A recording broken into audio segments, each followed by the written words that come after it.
mago.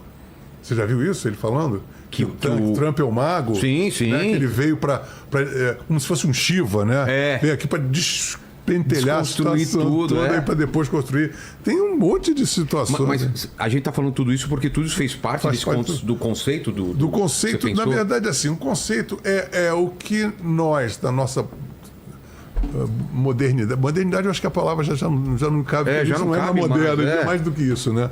Mas nossa contemporaneidade, o que nós estamos fazendo com o conhecimento humano, tá? Você vê também outra coisa que eu acho interessante, que a gente está numa fase de extremos, assim, entre extremo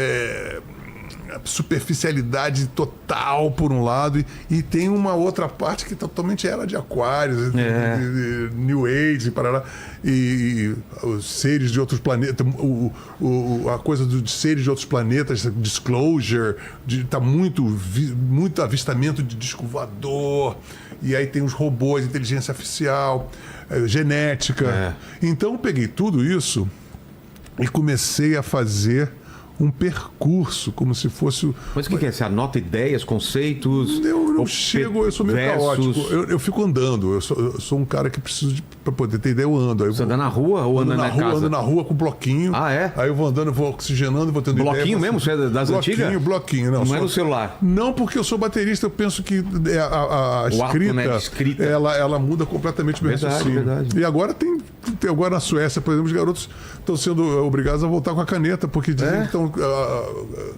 inibindo parte do cérebro de raciocínio. Acredito mesmo. E eu sempre, apesar de eu ter uma péssima caligrafia, 90% do que eu escrevo eu não sei, pois eu não tenho nem metade do tempo depois é para você tentar entender o que entender. Mas eu vou lá, você está andando e... Aí eu fui fazendo isso.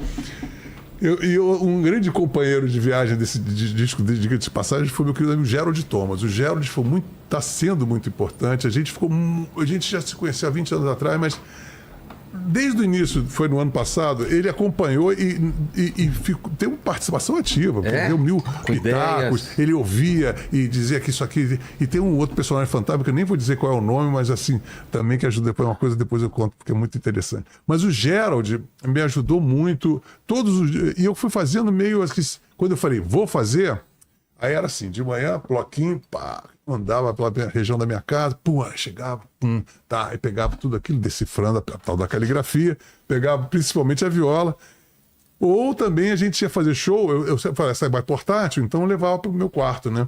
Então eu sempre fazia um teminha, já deixava uma coisa meio engendrada, aí quando eu tinha ideia da letra, aí eu falei, vou começar. E foi meio assim, aí eu comecei com a primeira música se chamando Estranho.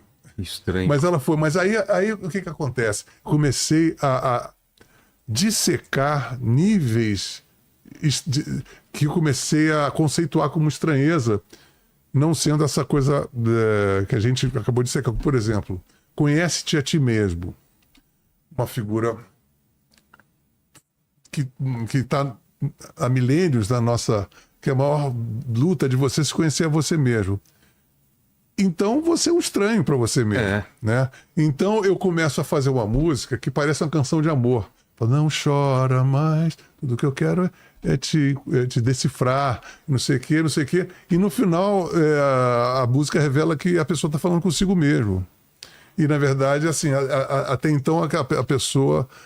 Que o sistema o processo de iluminação, de conhecer o self, o junguiano, de se conhecer mesmo, ele é todo baseado de você é um estranho.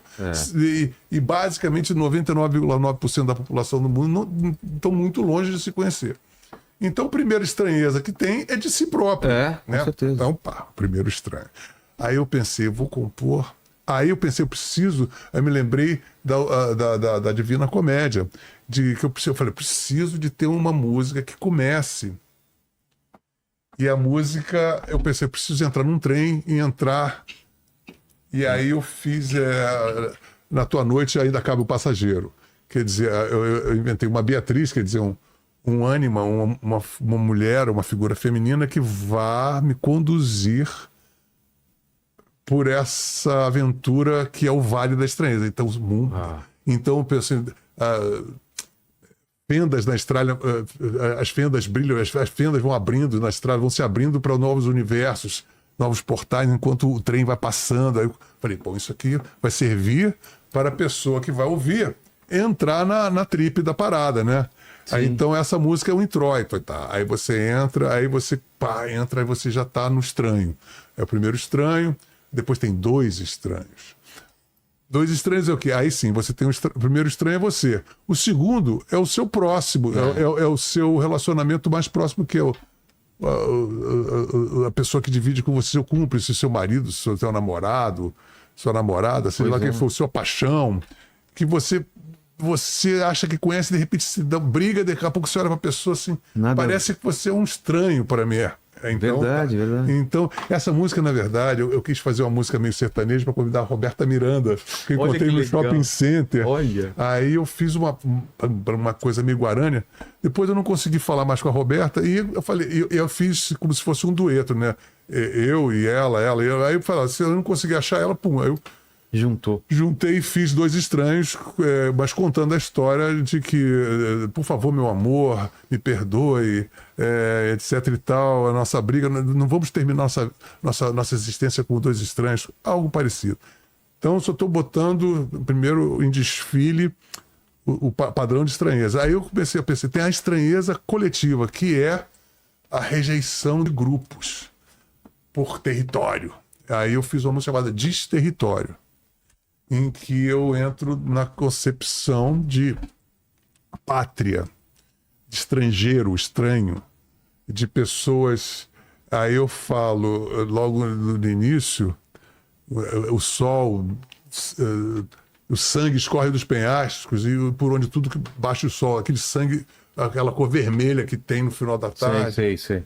E para além de milagres e massacres, há uma terra que abraça o estranho, o exilado, o só. Então, o primeiro estranho é você, o exilado é o estrangeiro. O segundo estranho é a pessoa que está contigo e depois o ambiente. A estranheza, você é um forasteiro. Você chega você é um forasteiro porque você fala outra língua, ou porque você pensa diferente, ou porque você é uma pessoa subversiva. Aí você está falando de você também, você sempre se sentiu um forasteiro. Ou não? Eu me sinto muito confortável, porque quando você fala isso, parece que você fala, eu sou um cara rejeitado. Não, isso não me acontece. Eu sou muito confortável no meu. Assim, mas você sempre. Você se encaixava em grupos? Não, nunca me encaixei. Não, eu sou solitário. Sentido, mas eu sou solitário assim, mas tem gente quando fala isso que eu quero dizer. Tá. Aí eu falo, eu sou rejeitado pela sociedade. Não, não nesse sentido. Eu provavelmente É uma decisão? É uma decisão e é uma lição. Porque eu, naturalmente, sempre fui um cara recolhido. Eu tentei me enturmar várias vezes. Não consegui, evidentemente. Eu fiz muito poucos amigos. Amigos muito fortes, como Júlio Barroso, Cazuza. Muito poucos, né? Mas agora, nunca dentro de... Eu quis fazer um movimento na época dos anos 80... Aí o Júlio já morreu logo de cara, que eu achava que ele era o cara ele era jornalista, ele era poeta, ele tinha 1000 conexões, ele era o nosso hub, né?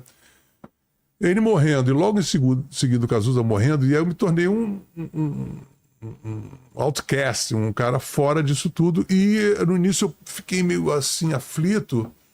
Depois eu percebi que aquilo era um trunfo para mim, porque na verdade, naturalmente, eu sou um cara que fui criado dentro de um quarto, né? Então eu pensei assim, peraí, isso é legal, isso não é uma coisa ruim para mim. Mas quando eu falo sobre Desterritórios, Que nome legal, Desterritório. E esse Desterritórios é um conceito do Gilles Deleuze sobre desterritorialização, de você ser um nômade de si mesmo.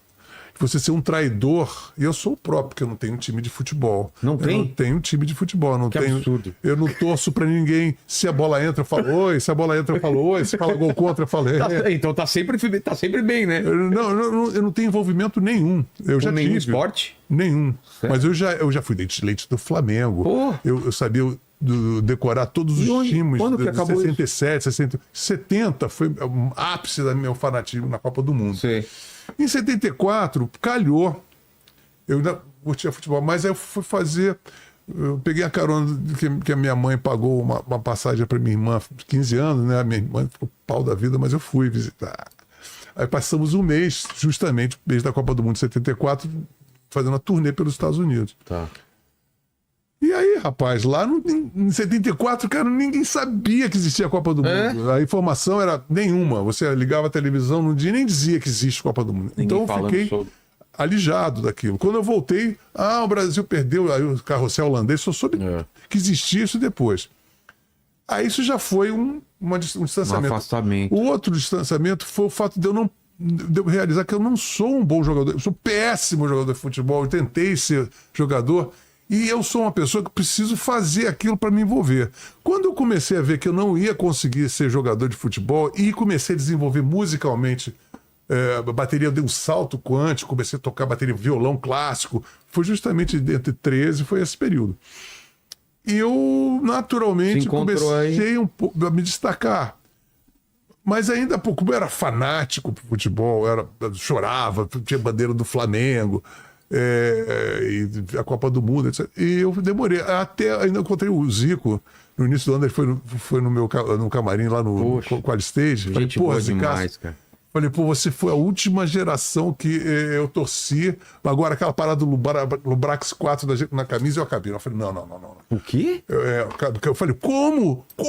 O Flamengo agora tem um breguete aqui atrás que é maior do que o escudo. O escudo do meu time. É desse tamanho. Antigamente não tinha isso. O escudo da propaganda. Eu falei, cara, os caras de propaganda são muito mesquinhos, tacanha. Porque e burro também, né? O Barcelona já teve essa onda. Tirou. Porque te fica feio é desrespeitoso. Você, eu adoro um macacão de cara de Fórmula 1 que tem um monte de Ford, eu acho legal. Aí você, eu tinha Autorão, eu pegava aquelas Lola T70, eu botava Shell S, botava Texaco, botava todo mundo. Não, o macacão já mas ele é pessoa física, ele não é um grupo, ele não é uma coletividade, ele não é um inconsciente coletivo. Verdade. O time não. Então você botar o time, botar um qualquer coisa, é um palavrão. É que nem você imaginar